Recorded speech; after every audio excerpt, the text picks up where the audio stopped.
Assalamualaikum warahmatullahi wabarakatuh. Hai teman-teman, di video kali ini saya akan bercerita tentang kisah Nabi Yunus. Nabi Yunus termasuk orang yang soleh.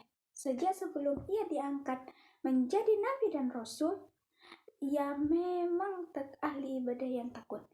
Ia termasuk orang yang lurus, namun ada kelemahan di dirinya sendiri, yaitu mudah putus harapan.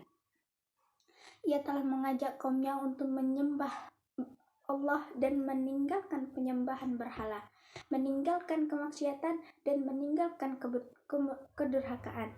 Namun di antara banyak kaumnya itu ada dua orang yang mengikutinya, yaitu Rubil dan Tanuh. Rubil seorang alim dan bijaksana, sedangkan Tanuh seorang tenang dan sederhana. Nabi Yunus mengancam kaumnya bahwa jika dalam tempo 30 hari mereka tidak mau insyaf, tidak bertaubat kepada Allah, maka akan diturunkan siksa. Allah mencela batas waktu itu, dan supaya ditambah 10 hari lagi, dengan demikian turunnya siksa itu menjadi 40 hari. Ia kembali kepada kaumnya untuk menyampaikan bahwa tenggang waktu bagi mereka ditambah 10 hari. Selepas itu mereka akan disiksa. Tetapi kaumnya tiada mau menggubrisnya. Mereka malah berani menunggu datangnya hari siksa itu. Nabi Yunus pun putus asa atas kegagalan kaumnya itu. Ia pergi meninggalkan mereka. Setelah 40 hari, tiba-tiba muncullah awan gelap. Di pagi hari bertambah siang, mereka melihat cahaya merah seperti api hendak turun dari langit. Mereka ketakutan, berbondong-bondong mencari Nabi Yunus, tetapi tidak bertemu. Tak seorang pun mengetahui tempat Nabi Yunus. Lalu mereka bertobat dan menjalankan ajaran Nabi Yunus, maka siksa itu tak jadi datang. Nabi Yunus tahu harus pergi kemana. Tiba di tepi laut, ia menumpang sebuah kapal.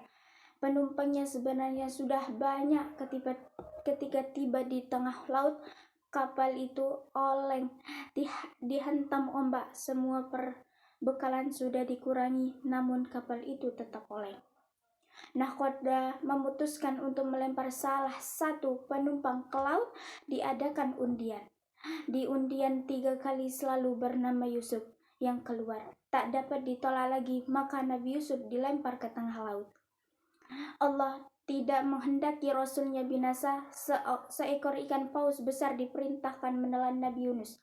Di dalam perut ikan itulah Nabi Yunus bersandar dan akan kesalahannya telah meninggalkan kaumnya. Ia berdoa kepada Allah Subhanahu wa Ta'ala dan bertaubat kepadanya. Ya Allah, tiada Tuhan selain Engkau. Maha suci Allah, sesungguhnya aku telah menganiaya diriku sendiri dan aku termasuk golongan orang yang zalim. Atas kesungguhannya dalam berdoa dan karena rahmat Allah, maka Nabi Yunus dikeluarkan dari perut ikan paus. Ia tiba di tepi pantai dalam keadaan sakit dan lemah. Setelah Allah mengembalikan kekuatan dan kesehatan, maka ia segera kembali ke kaumnya.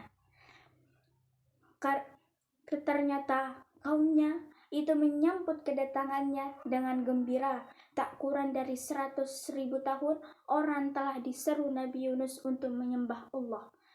Karena kaumnya menurut dan bersedia diajak beribadah kepada Allah Subhanahu wa Ta'ala, maka Allah memberikan kelapangan dan ketentraman hidup dan kesenangan selama bermasa. Assalamualaikum warahmatullahi wabarakatuh.